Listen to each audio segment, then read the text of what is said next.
இல்லப்பா, நீங்க 2 பேரும் என் கூட வர முடியாது. நீங்க 2 பேரும் என்னைக்கு அம்மா கூட தான் இருக்கணும். அம்மா வருவாங்க. சரி, நேரமாச்சு. நான் போட்டா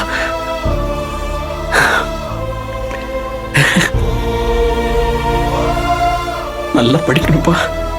என்ன மதி, நீயும் நல்லா படிக்கணும். என்னமா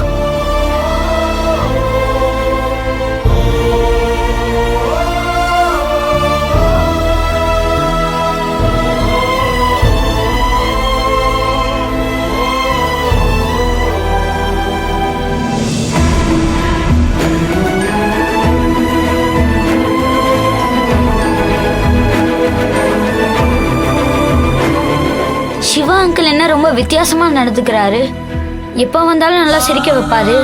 இன்னைக்கு அவருக்கு என்னாச்சுன்னே தெரியல. ஆனா அங்கிள் பேச பேச எனக்கு ஒரு மாதிரி அழுக வந்துருச்சு.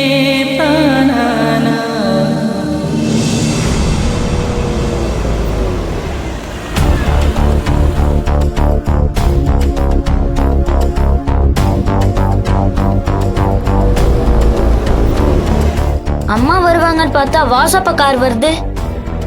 அவர் என்னமோ எனக்கு அப்பா இல்ல, அதை மறந்துரு.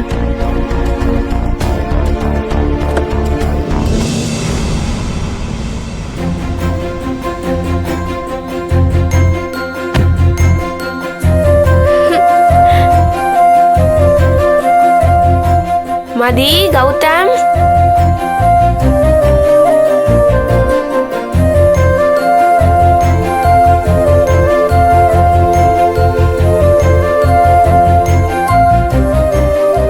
ஹாய் திவ்யா.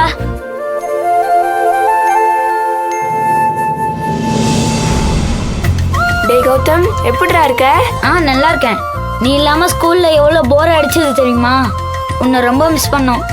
நானும் தான் உங்க 2 பேர்த்தையும் ரொம்ப மிஸ் பண்ணேன். ஆனா கவலைப்படாதீங்க, இனிமேல் நம்ம எல்லாரும் ஒன்னா இருக்கலாம். என்ன அப்படி பாக்குறீங்க? நான் வந்ததுக்கே சந்தோஷப்பட்டீங்கல்ல, இதை விட பெரிய சஸ்பென்ஸ் இருக்கு. என்ன, உங்க டேடிக்கும் மேகலா ஆன்ட்டிக்கும் கல்யாணம் ஆயிடுச்சு அதானே? நான் சொல்றதை விட நீங்களே அதை பாருங்க. அதை பார்த்து நீங்க 2 பேரும் எவ்வளவு சந்தோஷப்பட போறீங்கன்னு பாக்குறதுக்காக தான் நானே இங்க வந்தேன். அங்க பாருங்க.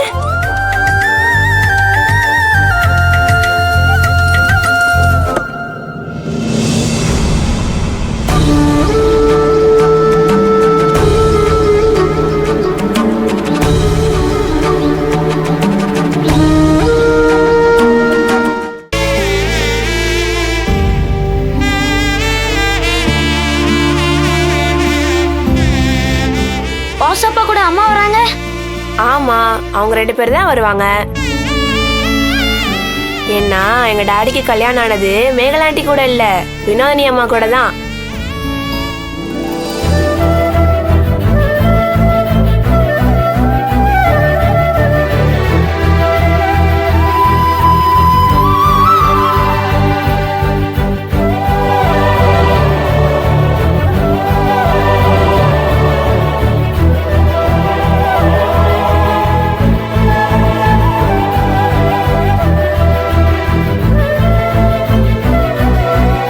திவ்யா, நீ சொல்றது உண்மையா? ஆமாண்டா.